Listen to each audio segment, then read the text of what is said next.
Okay, આપણે આગળ ટ્રાન્ઝિસ્ટરનો અભ્યાસ કરી ગયા હતા. એમાં છે BJT, બાયપોલર જંકશન ટ્રાન્ઝિસ્ટર. એમાં શું હતું કે બાયપોલર જંકશન ટ્રાન્ઝિસ્ટર છે એના મુખ્યત્વે બે પ્રકાર છે. કયા કયા છે? તો એક છે તમારું NPN છે, બીજું છે તમારું PNP હોય છે. એના 3 ટર્મિનલ છે: એમિટર, બેઝ, કલેક્ટર. અને જો તમે બહાર જો માર્કેટમાં ટ્રાન્ઝિસ્ટર લેવા જાઓ તો ભૌતિક રીતે ફિઝિકલી કે કેવું દેખાવમાં કેવું હોય, તો દેખાવમાં તમને આવું હોય સમથિંગ. જો તમારે એક્યુરેટલી જોવું હોય તો દેખાવમાં તમને આ સિમ્બોલ જોવા મળે. આ છે તમારું એક્ઝેક્ટલી ટ્રાન્ઝિસ્ટર. ઓકે, આજે તમને બહાર જે દેખાવમાં કેવું હોય છે એ બતાવ્યું છે. એ પણ વાત કહી ગયા હતા કે ટ્રાન્ઝિસ્ટરના 3 ટર્મિનલ છે: એમિટર, બેઝ, કલેક્ટર.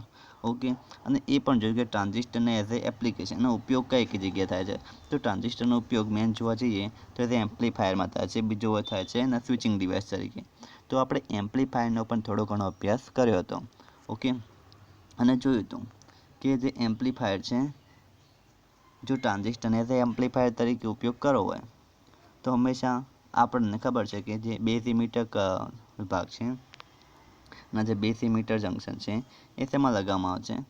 એ ફોરવર્ડ બાયસમાં લગાવવામાં આવે છે. જ્યારે કલેક્ટર એમિટર જંકશન છે એને રિવર્સ બાયસમાં લગાવવામાં આવે છે. અને આ ઉપરથી આપણે એની ટ્રાન્ઝિસ્ટરની આઉટપુટ લાક્ષણિકતાઓનો ગ્રાફ ડ્રો કર્યો હતો. એકચ્યુઅલી તમે દેખ્યો હશે કે તમે પહેલાં આવો કંઈક ગ્રાફ ડ્રો કરીને ગયા હતા. એ ગ્રાફમાં શું બતાવતું હતું કે એ ગ્રાફ એવું બતાવતો કે જો તમારે ટ્રાન્ઝિસ્ટરને શેમાં ઉપયોગ કરવો છે, એઝ અ સ્વિચિંગ ડિવાઇસ તરીકે કરવો છે કે પછી એમ્પ્લીફાયર તરીકે કરવો છે. તો જો એમ્પ્લીફાયર તરીકે ટ્રાન્ઝિસ્ટરનો ઉપયોગ કરવો હોય તો તમારા જે ક્યુ પોઈન્ટ છે એ ક્યુ પોઈન્ટને ક્યાં એક્ટિવ કરવું જોઈએ, ક્યાં ઓપરેટ કરવું જોઈએ? એના એક્ટિવ રિજનમાં ઓપરેટ કરવું જોઈએ. જો ટ્રાન્ઝિસ્ટરને તમે જો સ્વિચિંગ ડિવાઇસ તરીકે ઉપયોગ કરવા માંગતા હો તો ટ્રાન્ઝિસ્ટરને કયા રિજનમાં ઓપરેટ કરવું જોઈએ? એના સેચ્યુરેશન રિજનમાં અથવા તો એના કટ ઓફ રિજનમાં. સેચ્યુરેશન રિજન મીન્સ કે તમારું ટ્રાન્ઝિસ્ટર એ રિજનમાં ઓન સ્ટેટમાં છે, મીન્સ કે ચાલુ છે, મીન્સ કે પ્રવાહ પાસ થશે. જ્યારે તમારું કટ ઓફ રિજન એવું બતાવે છે કે ટ્રાન્ઝિસ્ટર એ ઓફ સ્ટેટમાં છે, મીન્સ કે કોઈ જાતનો કરંટ પાસ થશે નહીં. એટલે મીન્સ કે ત્યાં સ્વિચ બંધ છે. અને જો ક્યુ પોઈન્ટ એવું બતાવે છે કે જો ટ્રાન્ઝિસ્ટરને એમ્પ્લીફાયર તરીકે યુઝ કરવો હોય તો તમારે જે ક્યુ પોઈન્ટ છે એને ક્યાં રાખવું જોઈએ? એક્ટિવ રિજનમાં. હવે જોવા જો કે ક્યુ પોઈન્ટ છે શું, અને બીજું જોવા જઈએ કે આ જે ગ્રાફ છે એ આઉટપુટ લાક્ષણિકતાઓ છે જે શેના વર્સિસ કોનો છે? જે બતાવો છે તમને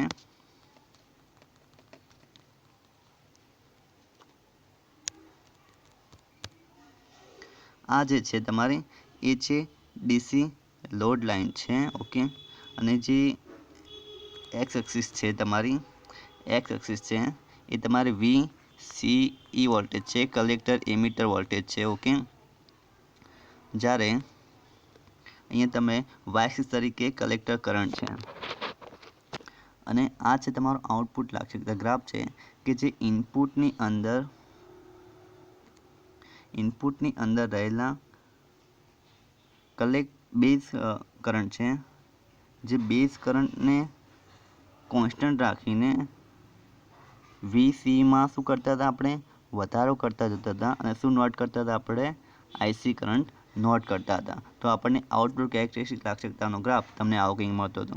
તો અહીંયા તમે ડીસી લોડ લાઇન દોરી હતી. એ કેવી રીતે મેળવી હતી? તો એ તમારા કિર્ચોફ લોના નિયમ પ્રમાણે. જ્યારે અહીંયા જોવા જઈએ તો જે આ ઇક્વેશન દેખાય છે આ કિર્ચોફ લોનું ઇક્વેશન છે. એના ઉપરથી તમે જો કલેક્ટર કરંટને શૂન્ય કરી નાખો તો એ સમયે મળતો જે VCC વોલ્ટેજ છે એ કોના બરાબર થઈ જાય છે?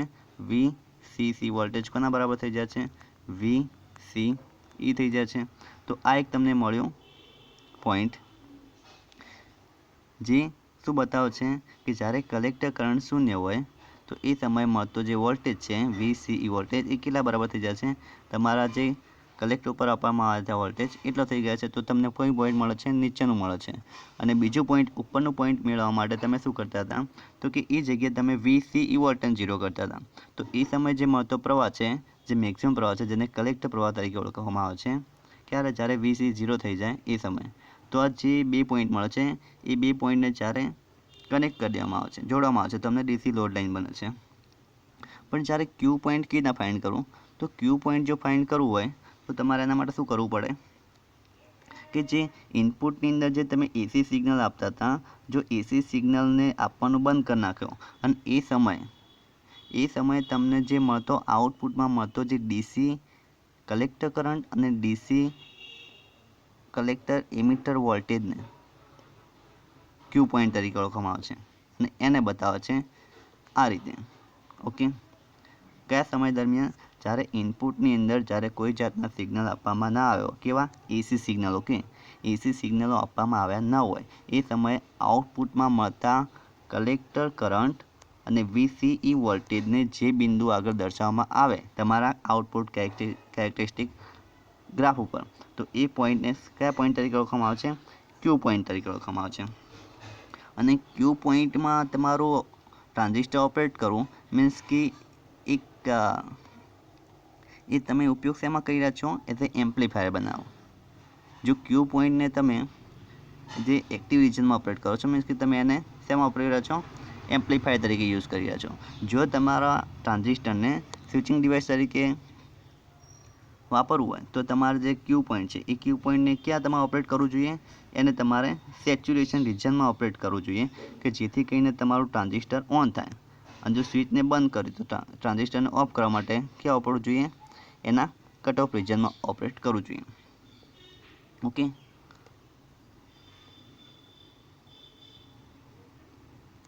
હા, તો આપણે એટલું જોઈ ગયા કે ક્યુ પોઈન્ટ જ્યારે ટ્રાન્ઝિસ્ટરને એઝ એ એમ્પ્લીફાયર તરીકે યુઝ કરવો હોય તો હંમેશા ક્યુ પોઈન્ટને એક્ટિવ રિજનમાં રાખવો જોઈએ. પરંતુ આ જે ક્યુ પોઈન્ટ છે એ ટેમ્પરેચર પર આધારિત છે. એ ટેમ્પરેચર બદલાતા તમારું ક્યુ પોઈન્ટ બદલાઈ જશે. અને જો ક્યુ પોઈન્ટ ચેન્જ થઈ જાય તો તમારા જે ઇનપુટમાં આવતા એસી સિગ્નલ હોય છે એ એસી સિગ્નલનું શું થઈ જાય છે?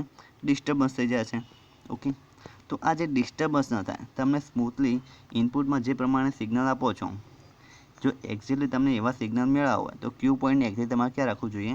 એક્ટિવ રિજનમાં ઓપરેટ કરવું જોઈએ. જો ક્યુ પોઈન્ટ વેરી થઈ જાય, મીન્સ કે ક્યુ પોઈન્ટ જ્યારે બદલાઈ જાય તો ક્યાં તો એ સેચ્યુરેશન રિજનમાં જતું રહે, મીન્સ કે એ ક્યાં જતું રહે? ઉપરની સાઈડ થોડુંક ઉપર ખસી જાય, મીન્સ કે સેચ્યુરેશન રિજનમાં. તો એ સમય દરમિયાન શું થાય છે? તમારું જે ઇનપુટમાં જે તમે વેવ આપો છો, આ જે ઇનપુટમાં તમે વેવ આપો છો એ વેવમાંથી જે ડીસી લોડ લાઇન છે, આ જે ડીસી એક મિનિટ, ઇનપુટમાં તમે જે વેવ આપો છો તો આ જે ડીસી લોડ લાઇન છે એ ડીસી લોડ લાઇનનો જે ઉપરનો ભાગ છે એ શું થઈ જાય છે? કટ થઈ જાય છે. અને તમને મળતા આઉટપુટમાં મળતા જે વેવ છે એ ઉપરનું શું થઈ જાય છે? ભાગ કટિંગ થયેલો જોવા મળે છે, મીન્સ કે પોઝિટિવ ક્લિપિંગ જોવા મળે છે. ક્યારે? કે જ્યારે તમારું જે ક્યુ પોઈન્ટ છે ખસીને ક્યાં જતું રહે? ઉપરની સાઈડ જતું રહે, મીન્સ કે સેચ્યુરેશનની રિજનમાં થોડુંક ખસી જાય. તો એ સમય દરમિયાન તમારું જે પોઝિટિવ છે એ પોઝિટિવ ક્લિપિંગ જોવા મળે છે. અગર જો તમારું ક્યુ પોઈન્ટ ખસીને ક્યાં જતું રહે? થોડુંક નીચે આવતું રહે, મીન્સ કે ક્યાં? કટ ઓફ રિજનમાં આવતું રહે. જો કટ ઓફ રિજનમાં આવતું રહે, ખસીને ક્યાં આવ્યું? જે મિડલમાં ન રહેતા ક્યાં આવ્યું? તમારું થોડુંક ક્યુ પોઈન્ટ નીચે કટ ઓફ રિજનમાં આવી જાય. તો એ સમયે જ્યારે તમે ઇનપુટની અંદર જ્યારે વેવ આપો છો આવા, તો જે જુઓ છો તમે કે જે આ જે ભાગ આટલો ભાગ છે જે ડીસી લોડ લાઇનની બહાર જતો રહે છે, તો આ ભાગમાં શું થઈ જાય છે? ક્લિપિંગ જોવા મળે છે, મીન્સ કે કટિંગ જોવા મળે છે. અને તમને આઉટપુટમાં મળતા સિગ્નલો કેવા જોવા મળે છે? આવા જુઓ કે જેની અંદર જે આઉટપુટમાં મળતો નેગેટિવ ભાગ રહ્યો એ ક્લિપિંગ થઈ જાય છે. તો મીન્સ કે ક્યુ પોઈન્ટ જ્યારે વેરિએશન આવે છે ક્યુ પોઈન્ટની અંદર, કાં તો ક્યુ પોઈન્ટ ઉપર જતું રહે અથવા નીચે જતું રહે, તો તમારા ઇનપુટમાં આવતા સિગ્નલો, મીન્સ કે તમે જે સિગ્નલને એમ્પ્લીફાય કરવા માગો છો એમ્પ્લીફાયર દ્વારા, કે જે ઇનપુટમાં જે કોઈ ચાહે જે મોબાઈલ હોય છે, મોબાઈલમાંથી આવતા નાના સિગ્નલો જે એમ્પ્લીફાય કરવા માગો છો, એ સિગ્નલો શું જોવા મળે છે? ક્લિપિંગ જોવા મળે છે. ક્યારે જોવા મળે છે? જ્યારે ક્યુ પોઈન્ટનું મૂલ્ય એક્ટિવ રિજનના મિડલમાં ન રહેતા ક્યાં જતું રહે છે? કાં તો એ સેચ્યુરેશન રિજનમાં જતું રહે છે, કાં તો એ કટ ઓફ રિજનમાં જતું રહે છે. ઓકે, તો એક્ઝેક્ટલી તમે જોવા જો તો એક્ઝેક્ટ તમે આ રીતે ક્લિપિંગ થયેલું જોવા મળે છે. ધારો કે ઇનપુટમાં તમે આપો છો, હા જુઓ, આ તમને એ જ છે ડાયાગ્રામ છે. અહીંયા જુઓ, આ છે તમારું પોઝિટિવ ક્લિપિંગ જોવા મળે છે. પોઝિટિવ ક્લિપિંગ ક્યારે જોવા મળે છે? જ્યારે તમારું જે ક્યુ પોઈન્ટ છે ક્યાં એક્ટિવ રિજનની મિડલમાં ના રહેતા ક્યાં જતું રહે છે? તમારું સેચ્યુરેશન રિજનમાં જતું રહે છે. એ સમય દરમિયાન તમારું પોઝિટિવ ક્લિપિંગ જોવા મળે છે. અને જ્યારે તમારું ક્યુ પોઈન્ટ એક્ટિવ રિજનની મિડલમાં ન રહેતા ક્યાં જતું રહે છે? તમારું કટ ઓફ રિજનની સાઈડ જતું રહે છે. એ સમય દરમિયાન તમારું નેગેટિવ ક્લિપિંગ જોવા મળે છે. ઓકે, હા. તો આ થાય તમારા ક્લિપિંગ. ક્યારે થાય છે? જ્યારે ક્યુ પોઈન્ટ ચેન્જ થઈ જાય છે ત્યારે. તો ક્યુ પોઈન્ટ ચેન્જ થવાના ઘણા બધા ફેક્ટરો છે. કાં તો એ તમે જ્યારે ટ્રાન્ઝિસ્ટર ઉડી જાય છે અને બીજું ટ્રાન્ઝિસ્ટર લગાવો છો એ સમય દરમિયાન પણ ક્યુ પોઈન્ટ ચેન્જ થઈ જાય, અથવા તો બીજા ઘણા બધા ફેક્ટર છે જેવા કે ટેમ્પરેચર જો ચેન્જ થતાં તમારા જે ટ્રાન્ઝિસ્ટરના જે પેરામીટર હોય છે, પેરામીટર મીન્સ કે પ્રાચલો જે આઈબી છે, કરંટ ગેઇન છે, બીટા છે, અથવા તો લીકેજ પ્રવાહ છે, એવા બધા ચેન્જ થવાના કારણે પણ ક્યુ પોઈન્ટ ચેન્જ થાય છે. તો ચલો એ વાત કરી કે જે ક્યુ પોઈન્ટ છે એ કયા કયા ફેક્ટરને આધારે ચેન્જ થાય છે. ઓકે, થોડુંક ડિસ્કસ કરીએ. એક તો મેઇન જોવા જઈએ તો જે ક્યુ પોઈન્ટ છે એ ટેમ્પરેચર ઉપર ખૂબ જ ડિપેન્ડિંગ છે. અને ક્યુ પોઈન્ટને ટેમ્પરેચર ઉપર ડિપેન્ડિંગ છે એનો મતલબ એવો થાય છે કે કોઈક લાક્ષણિકતાઓનો ગ્રાફ જોયો તો ક્યુ પોઈન્ટ મેઇન તો ડિપેન્ડ છે તમારા કલેક્ટર કરંટ ઉપર. જુઓ અહીંયા તમને દેખાઈ રહ્યું છે કે ક્યુ પોઈન્ટ એ બદલાય ક્યારે? ક્યુ પોઈન્ટનું બદલાવ મીન્સ કે શું? તમારું અહીંયા જે વાય એક્સિસ ઉપર લીધેલો જે કલેક્ટર કરંટ છે એ ચેન્જ થઈ રહ્યો છે. તો એ સીધી વાત છે કે કલેક્ટર કરંટ પણ તાપમાન પર આધારિત હોવો જોઈએ. પણ કલેક્ટર કરંટ એ કોનો બનેલો છે એ પણ ખબર હોવું જોઈએ તમને. તો આપણે આજે ક્યુ પોઈન્ટને સ્થિર રાખવા માટે આપણે શું કરવું જોઈએ? એની નવી નવી સર્કિટો ડિઝાઇન કરવી જોઈએ કે જેથી કરીને ક્યુ પોઈન્ટ કેવું રહે? સ્થિર રહે. ઓકે, તો આ જે ક્યુ પોઈન્ટને સ્થિર રાખવાની જે પ્રક્રિયા છે, ઓકે, એનો અભ્યાસ કરીશું. એ તમારા ચેપ્ટરમાં જોવા જઈએ. હા, તો આપણે આજે કોનો અભ્યાસ કરીશું? બે ટોપિક છે મેન છે કે ટ્રાન્ઝિસ્ટરમાં સ્થિરતા અને બીજું છે ટ્રાન્ઝિસ્ટરનું બાયસિંગ.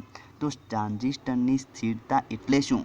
તો ટ્રાન્ઝિસ્ટરની સ્થિરતા એટલે કે તમારું જે ક્યુ પોઈન્ટ છે એ ક્યુ પોઈન્ટ જે ટ્રાન્ઝિસ્ટરના પ્રાચલો ઉપર આધારિત ન હોય, અથવા તો ટ્રાન્ઝિસ્ટરનું ક્યુ પોઈન્ટ તાપમાનના ફેરફાર સાથે બદલાતું ન હોય, એના ઉપર આધારિત ના હોય.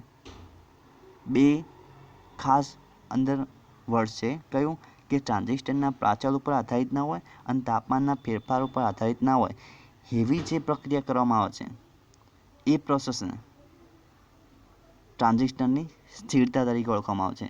ઓકે, કે ટ્રાન્ઝિસ્ટરનું જે ક્યુ પોઈન્ટ એ ટ્રાન્ઝિસ્ટરના પ્રાચલ ઉપર આધારિત ના હોય, એટલે કે ટ્રાન્ઝિસ્ટરના પ્રાચલોના ફેરફાર ઉપર આધારિત ન હોય અને તાપમાનના ફેરફાર ઉપર આધારિત ના હોય, એવી પ્રક્રિયાને ટ્રાન્ઝિસ્ટરની સ્થિરતા તરીકે ઓળખવામાં આવે છે. એટલે કે એ સમય દરમિયાન તમારું ટ્રાન્ઝિસ્ટર છે જો તમારું જે બીટા જો ચેન્જ થતો હોય, પ્રવાહ ગેઇન ચેન્જ થતો હોય, અથવા તો તમારું જે આઈબી કરંટ છે, આ બધા પ્રાચલો છે ટ્રાન્ઝિસ્ટરના, આઈબી જે કરંટ છે એ ચેન્જ થતો હોય, અથવા તો તમારો જે જોવા જઈએ તો લીકેજ પ્રવાહ છે એ ચેન્જ થતો હોય, તો આવા બધા પ્રાચલોના ફેરફારે તમારું ક્યુ પોઈન્ટ ચેન્જ થતું ન હોય. એટલે ક્યુ પોઈન્ટ આવા પ્રાચલ ઉપરથી કેવું હોય? સ્વતંત્ર હોય. અને બીજું કોના સ્વતંત્ર હોય? તમારા તાપમાનથી પણ સ્વતંત્ર હોય. તો આવી જે પ્રોસેસ છે સ્વતંત્ર કરવાની, કે ટ્રાન્ઝિસ્ટરનું જે ક્યુ પોઈન્ટ એ આવા પ્રાચલોથી સ્વતંત્ર હોય, એવી પ્રક્રિયાને ટ્રાન્ઝિસ્ટરમાં સ્થિરતા તરીકે ઓળખવામાં આવે છે. અને બીજો છે વર્ડ છે તમારું ટ્રાન્ઝિસ્ટરમાં બાયસિંગ. તો જે ટ્રાન્ઝિસ્ટરનું જે ક્યુ પોઈન્ટને એક જે એક્ટિવ રિજનની અંદર જે મિડલમાં રાખવા માટે ટ્રાન્ઝિસ્ટરના જે જંક્શનોને આપવામાં આવતા યોગ્ય બાયસ વોલ્ટેજ ને અથવા તો કરંટને ટ્રાન્ઝિસ્ટરના બાયસિંગ તરીકે ઓળખવામાં આવે છે. ઓકે, તો આપણે થોડું ઘણું વાત કરીએ કે ટ્રાન્ઝિસ્ટરની સ્થિરતા એટલે શું જોઈ ગયા, ટ્રાન્ઝિસ્ટરનું બાયસિંગ એટલે શું જોઈ ગયા. સ્થિરતા એટલે તમને ખબર પડી કે એના ટ્રાન્ઝિસ્ટરના જે તમારું ક્યુ પોઈન્ટ છે એ ટ્રાન્ઝિસ્ટરના પ્રાચલો પર આધારિત ન હોય અથવા તો ટ્રાન્ઝિસ્ટરના પ્રાચલોના ફેરફાર ઉપર પ્રાચલોના ફેરફાર ઉપર આધારિત ન હોય અથવા તો તેના ટ્રાન્ઝિસ્ટરના તાપમાનના ફેરફાર ઉપર આધારિત ન હોય એવી જે પ્રોસેસને સ્વતંત્ર કરવાની પ્રક્રિયા ક્યુને આવા બધા પ્રાચલો અથવા તાપમાનથી સ્વતંત્ર કરવાની પ્રક્રિયાને ટ્રાન્ઝિસ્ટરમાં સ્થિરતા તરીકે ઓળખવામાં આવે છે. અને બીજું છે ટ્રાન્ઝિસ્ટરને બાયસિંગ, એટલે જો ટ્રાન્ઝિસ્ટરનો જે ક્યુ પોઈન્ટ છે એક જ બિંદુએ અચળ રાખવા માટે ટ્રાન્ઝિસ્ટરના બંને જંકશનોને આપવામાં આવતા યોગ્ય બાયસ વોલ્ટેજને ટ્રાન્ઝિસ્ટરની બાયસિંગ તરીકે ઓળખવામાં આવે છે. તો આજે જોવા જઈએ તો જે એવા તો કયા ફેક્ટર છે, કયા પરિબળો છે કે ટ્રાન્ઝિસ્ટરના જે ક્યુ પોઈન્ટ છે એને ચેન્જ કરી રહ્યા છે, અથવા તો એવા તો કયા પરિબળો છે કે જે ટ્રાન્ઝિસ્ટરના જે આઈસી પ્રવાહ છે કલેક્ટર કરંટને ફેરફાર કરી રહ્યા છે. તો ચલો થોડા ઘણા એવા ફેક્ટરોની વાત કરી કે જે ટ્રાન્ઝિસ્ટરના આઈસી પ્રવાહને બદલી રહ્યા છે. તો એમાંનો જે જોવા જઈએ તો પહેલો ફેક્ટર છે તમારો આપણે હાલ જોઈએ કે ટ્રાન્ઝિસ્ટરની સ્થિરતા અને બાયસિંગ ઉપર થોડુંક અભ્યાસ કરવાનો છે. તો પહેલો ફેક્ટર કયો છે? તો પહેલો ફેક્ટર છે તમારો છે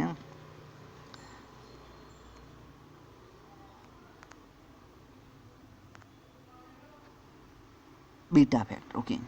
કે જે પહેલો ફેક્ટર એવું બતાવે છે કે ટ્રાન્ઝિસ્ટરની અંદર જે મળતો જે પ્રવાહ છે એ પ્રવાહ એ તાપમાન સાથે બદલાઈ રહ્યો છે. ટ્રાન્ઝિસ્ટરમાં મળતો જે કલેક્ટર પ્રવાહ છે એ તાપમાન સાથે બદલાઈ રહ્યો છે.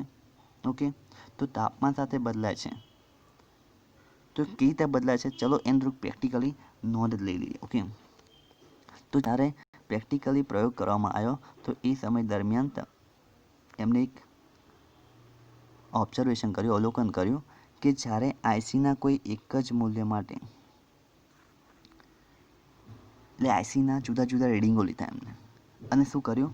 બીટાની વેલ્યુ નોટ કરતા ગયા. તો એમને પ્રેક્ટિકલી એવું જોવામાં આવ્યું કે જ્યારે ટ્રાન્ઝિસ્ટરમાં રહેલા કલેક્ટર કરંટની મૂલ્ય જ્યારે વધારતા જઈએ છીએ જ્યારે ટ્રાન્ઝિસ્ટરમાં રહેલા કલેક્ટર કરંટનું મૂલ્ય જ્યારે વધારતા જઈએ છીએ એ સમય દરમિયાન તમારા બીટા ફેક્ટરની અંદર જો થોડુંક વેરિએશન આવશે, જો પહેલાં થોડુંક વધે છે પાછું શું થઈ જાય છે? ઘટી જાય છે. તો આ થયો પહેલો પરિબળ કે તમારો જે કલેક્ટર કરંટની જે છે એના કારણે જે બીટાનું વેરિએશન આવે છે. એ જે કલેક્ટર કરંટ છે એ તમારું બીટા ઉપર ડિપેન્ડિંગ છે. તો જોવા જઈએ તો કે એક પહેલો ફેક્ટર જોઈએ તો કે આઈસીનું મૂલ્ય એ બીટાની સાપેક્ષે પણ ચેન્જ થઈ રહ્યું છે. જો બીટાનું મૂલ્ય ચેન્જ થાય છે તો જે પહેલો ફેક્ટર છે કે આઈસીના ફેરફારે બીટાની વેલ્યુ ચેન્જ થઈ રહી છે. તો હવે હું એમ વાત કરું છું કે જ્યારે હું એનું ડિફરન્શિયલ કરી નાખું છું કે બીટાના ફેરફારની સાપેક્ષે આઈસીમાં કેટલો ફેરફાર થઈ રહ્યા છે એ થયો તમારો પહેલો ફેક્ટર. અને આ ફેક્ટરને જુદા જુદા ટેમ્પરેચર ચેક કર્યો તો તમને આની વેલ્યુ પણ જુદી જુદી જોવા મળે. જુઓ અહીંયા તમને દેખાતું હશે કે -50 સેલ્સિયસે કલેક્ટર કરંટમાં વધારો કરતા જઈએ છીએ એ સમયે તમારા બીટા ફેક્ટરમાં જો વધારો થાય છે પાછો ઘટાડો થાય છે તો ફેક્ટરમાં ફેરફાર થાય છે. પછી જ્યારે ટેમ્પરેચર થોડુંક વધારવામાં આવ્યું એ સમયે જુઓ બીટાનું વેલ્યુ ચેન્જ થઈ રહી છે.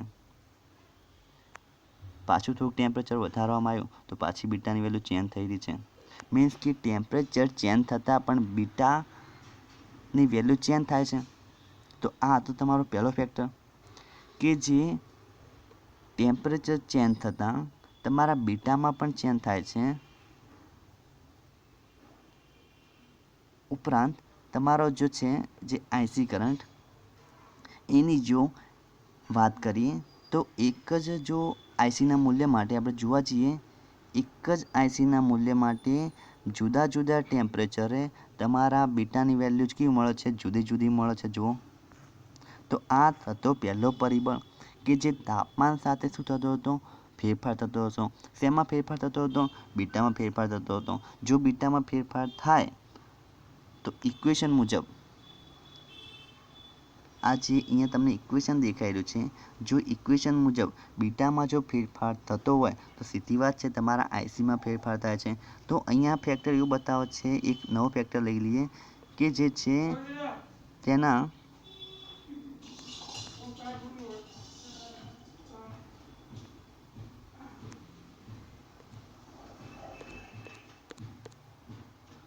બીટા કે બીટાની સાપેક્ષે બીટાના ફેરફારની સાપેક્ષે તમારો કલેક્ટર કરંટ કેટલો ફેરફાર થાય છે. આ એક પહેલો પરિબળ છે, જે ફેક્ટર છે કે જે તમારા આઈસીને બદલવા માટે પૂરતો છે, જે કલેક્ટર કરંટને શું કરી રહ્યો છે, તમારો બદલી રહ્યો છે. ઓકે,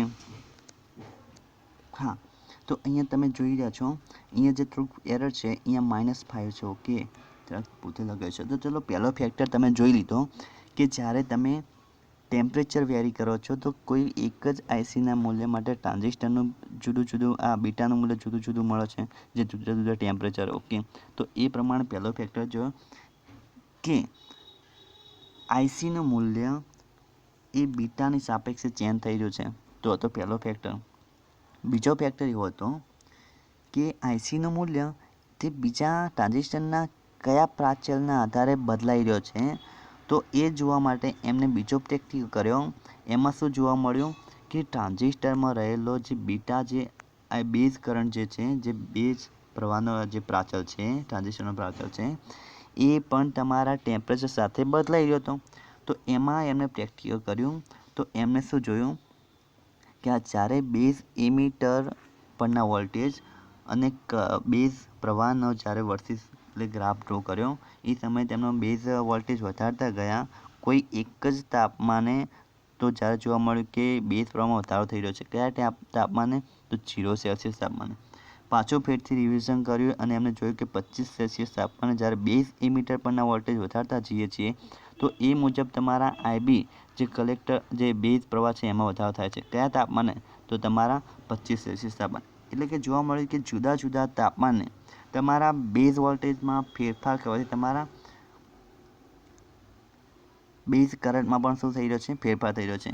અને આ ઉપરથી એમણે ઓબ્ઝર્વ કર્યું કે જ્યારે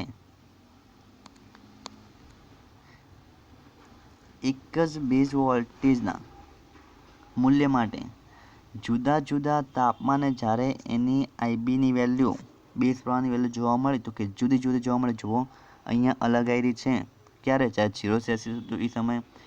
પાછું જુઓ અહીંયા 25°C તાપમાને પણ બેઝ પ્રવાહ બદલાઈ રહ્યો છે. પાછું જુઓ 100°C માટે બેઝ પ્રવાહ બદલાઈ રહ્યો છે. તો બીજો કયો ફેક્ટર છે, પરિબળ, કે જે તમારા કલેક્ટર કરંટને ચેન્જ કરી રહ્યો છે. અને કલેક્ટર કરંટ છે તમારા કોને ચેન્જ કરે છે, તમારા ક્યુ પોઈન્ટને ચેન્જ કરે છે. ઓકે, અને ક્યુ પોઈન્ટના ચેન્જ થવાના કારણે તમારું જે છે તમારા સિગ્નલો ડિસ્ટર્બ થઈ જાય છે. જેવા તમે ઇનપુટમાં આપો છો એવા તમને જોવા મળતા નહોતા, અથવા તો જે ક્યુ પોઈન્ટના વેરિએશનના કારણે અથવા પોઝિટિવ ક્લિપિંગ જોવા મળે છે, કાં તો નેગેટિવ ક્લિપિંગ જોવા મળે છે. તો અહીંયા બીજો ફેક્ટર જોવા મળ્યો કે જે આઈસીનું મૂલ્ય છે, કલેક્ટર કરંટનું મૂલ્ય, એ કોની સાપેક્ષે ચેન્જ થાય છે, ડેલ આઈબીનું છે. કારણ કે અહીંયા આઈબી ચેન્જ થઈ રહ્યો છે. જો આઈબીમાં ચેન્જ થતો હોય, બેઝ પ્રવાહમાં ચેન્જ થતો હોય, તો આપણા ઇક્વેશન મુજબ અહીંયા આપણે હાલ આ જે ગ્રાફ જોયો, આ ગ્રાફ મુજબ અહીંયા તાપમાનના ફેરફાર પ્રમાણે આઈબી જે બેઝ પ્રવાહ છે એમાં ચેન્જ થઈ રહ્યો છે. તો ઇક્વેશન મુજબ અહીંયા જોવા જઈએ તો જો તમારો જો બેઝ પ્રવાહ જો ચેન્જ થતો હોય તો હું એવું કહી શકું છું કે del IC by del IB કરું કે આઈબીની સાપેક્ષે તમારા કલેક્ટર કરંટમાં કેટલો ફેરફાર થઈ રહ્યો છે. તો બીજો ફેક્ટર આવ્યો કે જે છે બેઝ પ્રવાહની સાપેક્ષે તમારા કલેક્ટર કરંટમાં ફેરફાર થઈ રહ્યો છે. આ બીજો ફેક્ટર હતો. પહેલાં હતો તમારો કયો, બીટાની સાપેક્ષે હતો કે તમારો કલેક્ટર કરંટ ચેન્જ થતો હતો. આ બધા જે ફેક્ટર છે એ કયા છે, ટેમ્પરેચર ડિપેન્ડિંગ ફેક્ટર છે. બીજા પણ ફેક્ટર આવશે કે જે ટેમ્પરેચર પર આધારિત નહીં હોય, એ ટ્રાન્ઝિસ્ટરના રિપ્લેસમેન્ટ બદલાવ ઉપર આધારિત હશે. એ આપણે આગળ જોઈશું. ઓકે, હમણાં. ઓકે, તો બીજો કયો ફેક્ટર આવ્યો, તો બીજો એવો ફેક્ટર આવ્યો કે જે તમારા આઈસીને ઇફેક્ટ કરતો હતો. કયો, તો કે તમારું જ્યારે ટેમ્પરેચરની વેલ્યુ છે એનું મૂલ્ય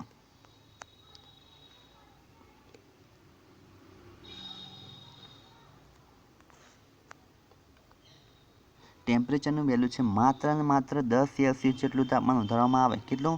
માત્ર ને માત્ર 10 સેલ્સિયસ જેટલું તાપમાન વધારવામાં આવે તો તમારા લીકેજ પ્રવાહમાં પણ ફેરફાર થતો હતો.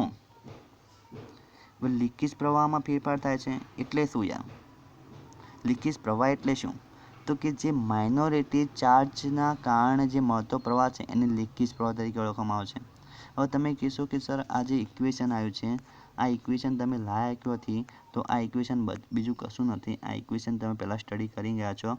જો આ રીતે તમે એ ઇક્વેશનને પ્રૂફ કર્યું તો કઈ રીતે તમને આ ઇક્વેશનનો પ્રૂફ બતાવું છું.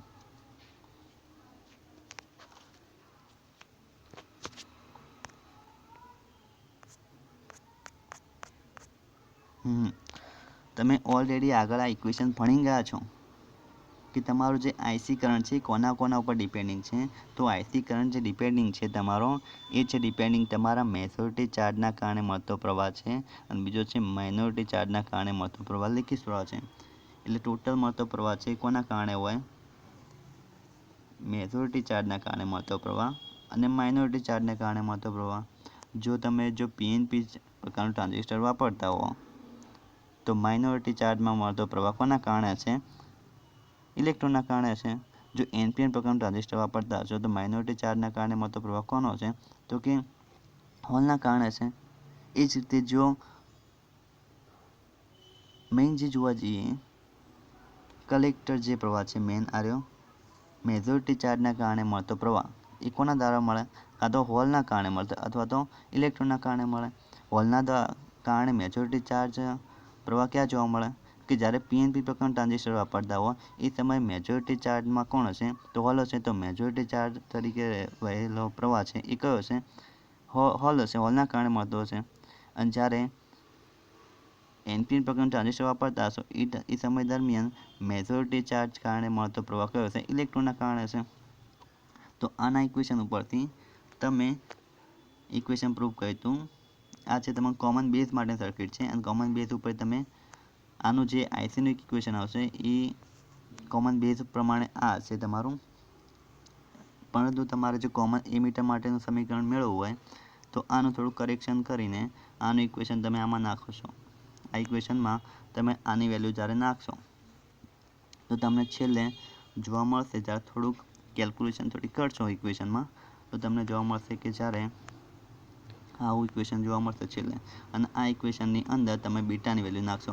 અહીંયા બીટા અને આલ્ફા શું છે? બીજું કશું નથી, એ પ્રવાહ ગેઇન છે. ઓકે, બીટા ક્યારે વપરાય? બીટા એ છે તમારા કોમન એમીટર. જ્યારે કોમન એમીટર પ્રકારની સર્કિટ વાપરતા હો એ સમયે તમારો બીટા જે છે એ બીટા તમને મળશે. Beta is equal to IC by IB. Means કે આ છે તમારો આઉટપુટ પ્રવાહ છે, આ છે તમારો ઇનપુટ પ્રવાહ છે. અને જો આલ્ફા શું છે? આલ્ફા છે તમારો એટલે કે પ્રવાહ ગેઇન જ છે. શું છે તમારો? ડેલ આઈસી બાય ડેલ આઈ ઈ છે. આ ક્યારે વપરાય? જ્યારે કોમન બેઝ પ્રકારની સર્કિટ હોય એ સમય દરમિયાન પ્રવાહ ગેઇન આલ્ફા વપરાય છે. ઓકે, અને છેલ્લે તમે આ જે ઇક્વેશન મેળવ્યું હતું આ ઇક્વેશનની અંદર તમારા બીટાની વેલ્યુ નાખશો તો બીટાની વેલ્યુ ઉપરાંત તમે એક બીજી વેલ્યુ નાખશો જે આ રીતે છે. થોડું કરેક્શન કરી જે આ જે સર્કિટ છે, આ ઇક્વેશન મળ્યું છે, આ ઇક્વેશનને તમે અહીંયા નાખશો અને આને તમે ક્યાં નાખશો? અહીંયા નાખશો. તો છેલ્લું તમને ઇક્વેશન શું મળશે? છેલ્લું ઇક્વેશન તરીકે તમને કંઈક આવું જોવા મળશે. ઓકે, આ ઇક્વેશન મળે છે. તો જુઓ, જે તમે અત્યારે જે કેલ્ક્યુલેશન કરી રહ્યા હતા એ ઇક્વેશન તમે ઓલરેડી અહીંયા પ્રૂફ કરેલું છે પહેલાં જ.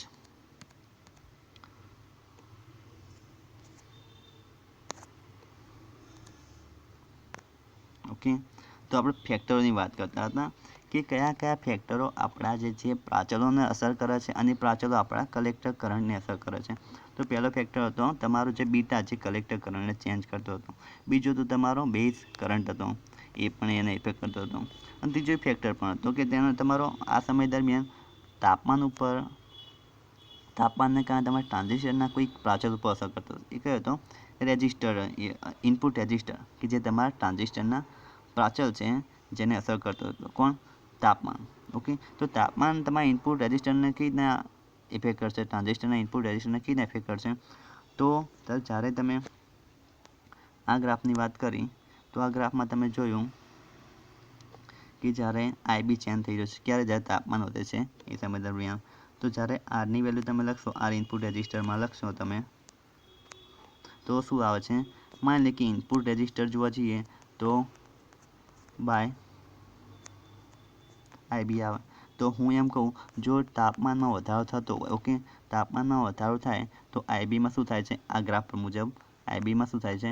વધારો થાય છે. અગર જો IBમાં વધારો થતો હોય તો શું કહેવાય કે હું આર ઇનપુટમાં શું થઈ રહ્યો છે? ઘટાડો થઈ રહ્યો છે, કારણ કે ઇન્વર્સલી પ્રપોર્શનલ છે. IBમાં વધારો થાય છે તો ટ્રાન્ઝિસ્ટરના જે એક પ્રાચલ છે, જે આર ઇનપુટ અવરોધ છે, એમાં શું થઈ રહ્યો છે? ઘટાડો થઈ રહ્યો છે. તો આ જે બીજો ફેક્ટર છે. ઓકે, હવે બીજી વાત કરીએ કે લીકેજ પ્રવાહ. લીકેજ પ્રવાહ તમારા કલેક્ટર કરંટને કેવી રીતે અસર કરે છે? તો જ્યારે લીકેજ કરંટ છે એ ત્યાં થાય છે. લીકેજ કરંટ મીન્સ કે માઇનોરિટી ચાર્જના કારણે મળતો પ્રવાહ છે. એ ચાહે ઇલેક્ટ્રોનના કારણે પણ હોઈ શકે, ચાહે હોલના કારણે પણ હોઈ શકે છે. તો જોવા જઈએ તો જ્યારે કલેક્ટર, ઓકે, ટ્રાન્ઝિસ્ટરના તાપમાનમાં કંઈ 10 સેલ્સિયસ જેટલો વધારો કરવામાં આવે તો જે લીકેજ કરંટ છે એનું મૂલ્ય કેટલું થઈ જાય છે? તો કે 2 ગણું વધી જાય છે. ઓકે, તો હવે જ્યારે હું વાત કરું કે જો અહીંયા ઇક્વેશન મુજબ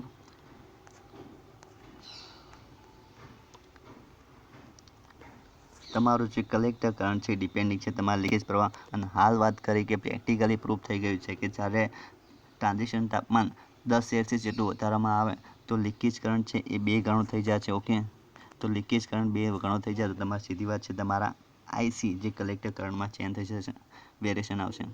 તો એક બીજો ફેક્ટર આવ્યો કે જે લીકેજ કરંટના કારણે તમારો કલેક્ટર કરંટ ચેન્જ થઈ રહ્યો છે. તો આ બધા ફેક્ટર હતા તમારા તાપમાન પર આધારિત ફેક્ટર હતા. તો હવે આપણે બીજો ફેક્ટર વાત કરીએ કે ટ્રાન્ઝિસ્ટરના ઇનબિલ્ટ એના પોતાના સ્ટ્રક્ચરને કારણે પણ ICમાં ફેરફાર થઈ શકે છે. એ કઈ રીતે? તો જ્યારે એમ વાત કરી કે માની લઈએ કે કોઈક સર્કિટ છે કે સર્કિટની અંદર તમારું ટ્રાન્ઝિસ્ટર ઉડી ગયું છે અને ટ્રાન્ઝિસ્ટરની જગ્યાએ તમારે એક બીજું નાખવાનું છે. ઓકે, એ ટ્રાન્ઝિસ્ટરની જગ્યાએ બીજું નાખવાનું છે, એનું એ જ વેલ્યુની. ઓકે, એના એ જ વેલ્યુનું તમારે બીજું ટ્રાન્ઝિસ્ટર નાખવાનું છે. હું એક બીજા ફેક્ટરની વાત કરી રહ્યો છું કે તમારું જે સર્કિટ છે, અત્યારે સર્કિટમાં ટ્રાન્ઝિસ્ટર ઉડી ગયું છે અને એની જગ્યાએ રિપ્લેસમેન્ટ કરીને બીજું ટ્રાન્ઝિસ્ટર નાખવાનું છે. તો મારે બીજું ટ્રાન્ઝિસ્ટર હું બજારમાંથી લાવું છું, પણ જ્યારે એની ડેટા શીટ જોઉં છું તો એના ડેટા શીટમાં આલ્ફાની વેલ્યુ આવે છે. એની ડેટા શીટમાં આલ્ફા અને બીટાની વેલ્યુ જોવે છે ટ્રાન્ઝિસ્ટર મુજબ ફિક્સ હોય છે. પણ જોવા મળ્યું કે કોઈક એવું ટ્રાન્ઝિસ્ટર, જ્યારે હું બીજું ટ્રાન્ઝિસ્ટર લાવી દીધું, એક જ વેલ્યુ જ્યારે બીજું ટ્રાન્ઝિસ્ટર લાવી દઉં તો એવું જોવા મળે છે કે એના જે આલ્ફા અને બીટાની વેલ્યુ કેવી જોવા મળે છે? થોડીક 0.98 મીન્સ કે 1 ના મળતા એની વેલ્યુ સ્લાઇડ ચેન્જ થયેલી જોવા મળી. તો જ્યારે એક જ પ્રકારના ટ્રાન્ઝિસ્ટરમાં જ્યારે આલ્ફા અથવા બીટાની વેલ્યુ જો ચેન્જ જોવા મળે, થોડીક ફેરફાર જોવા મળે, તો એના કારણે આપણા ICમાં શું ફરક પડે? તો ICમાં જુઓ, જો માની લે કે બીજું ટ્રાન્ઝિસ્ટર, એક જ વેલ્યુનું ટ્રાન્ઝિસ્ટર લાવી દીધું, બીજું એટલે ટ્રાન્ઝિસ્ટર લાવ્યું, તો એ સમયે આલ્ફાની વેલ્યુ થોડીક જો વેરિએશન જોવા મળ્યું, 0.98 જેટલું જોવા મળ્યું, તો એ સમયે બીટામાં કેટલો ફેરફાર થઈ જાય છે? જો બીટામાં 49 જેટલો ફેરફાર થઈ જાય છે. અને જો બીટામાં ફેરફાર થાય તો સીધી વાત છે તમારા કલેક્ટર કરંટમાં ઇક્વેશન મુજબ ફેરફાર થઈ જાય છે. તો આ જે ફેક્ટર હતો એ ટ્રાન્ઝિસ્ટરના બદલવાના કારણે પ્રોડ્યુસર છે કે જે IC કરંટ છે ફેરફાર થાય છે. એ કોના કારણે? તો ટ્રાન્ઝિસ્ટર તમે રિપ્લેસ કર્યું એ સમયે. તો ઘણા બધા ફેક્ટર હોય છે કે જે તમારા કલેક્ટર કરંટને ચેન્જ કરે છે અને કલેક્ટર કરંટ ચેન્જ થવાના કારણે તમારું IC જે ક્યુ પોઈન્ટ થયું છે ચેન્જ થાય છે. બીજી વાત કરીએ તો કે જે ટ્રાન્ઝિસ્ટરમાં મળતું જે કલેક્ટર કરંટ છે એ તમારા તાપમાન ઉપર આધારિત છે. એ તો મેઇન આપણે જોઈ નાખ્યું. કોના ઉપરથી? આપણે 2 ઉપરના ગ્રાફ જોયા એ પ્રમાણે ટ્રાન્ઝિસ્ટરનો જે કલેક્ટર કરંટ છે એ તાપમાન ઉપર આધારિત છે.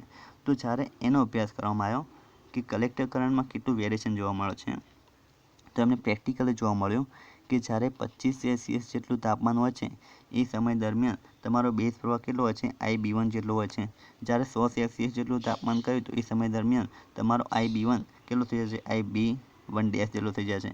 એ જ જો B2 25 સેલ્સિયસ છે એ રીતે તમારો B2 ડેશ થઈ જાય છે. ઓકે, આ શું બતાવે છે કે તાપમાન વધતા તમારા જે B1 B2માં વધારો થાય છે અને B1 B2માં વધારો થતાં તમારી જે ડોટેડ લાઇન છે, આજે તમારે જે બતાવો છે ડોટેડ લાઇન બતાવો છે એ તમારા અહીંયા જો કલેક્ટર કરંટ અહીંયા હતો કોના માટે તો કે I B1 પ્રવાહ માટે. એ જ રીતે 100 જેટલું તાપમાન કર્યું તો કલેક્ટર પ્રવાહ બદલાઈને કેટલો થઈ ગયો, આટલો થઈ ગયો. જો ડોટેડ લાઇન બતાવે છે કલેક્ટર કરંટમાં ચેન્જ થઈ રહ્યો છે. કોના કારણે તો કે બેઝ પ્રવાહ છે એના કારણે. અને બેઝ પ્રવાહ કોના કારણે ચેન્જ થઈ રહ્યો છે એ તાપમાન ઉપર આધારિત ચેન્જ થઈ રહ્યો છે. બીજી વાત કરીએ તો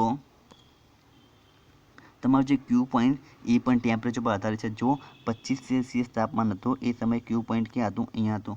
જ્યારે 100 સેલ્સિયસ તાપમાને જ્યારે જોવા મળ્યું કે ત્યારે ક્યુ પોઈન્ટ ક્યાં હતું, મિડલમાં હતું. અને જ્યારે તાપમાન વધારવામાં આવ્યું તો એ સમય દરમિયાન ક્યુ પોઈન્ટ ક્યાં જતું રહ્યું, થોડુંક ઉપર સ્લાઇડ ખસીને જતું રહ્યું. મીન્સ કે કઈ સાઈડ, થોડુંક સેચ્યુરેશન રિજનમાં જતું રહે છે. ઓકે, હવે એ જેમ અહીંયા એક વાત જોવા મળે છે કે જ્યારે તાપમાન વધારે છે તો ક્યુ પોઈન્ટ ક્યાં જાય છે, તમારું સેચ્યુરેશન રિજનના વિસ્તારમાં જવાની કોશિશ કરે છે. જ્યારે તાપમાન ઘટાડી છે તો ક્યુ પોઈન્ટ ક્યાં જવાનું વિચાર છે, તે થોડુંક નીચે જવા તરફ ખસે છે. કઈ સાઈડ, કટ ઓફ રિજનમાં જવાનું થોડુંક ખસે છે. તો આમ જોવા જઈએ તો ક્યુ પોઈન્ટ છે એ તાપમાન ઉપર આધારિત છે. એટલે કે જ્યારે તાપમાન બદલાય છે એમ પ્રમાણે ક્યુ પોઈન્ટ પણ ચેન્જ થઈ રહ્યું છે.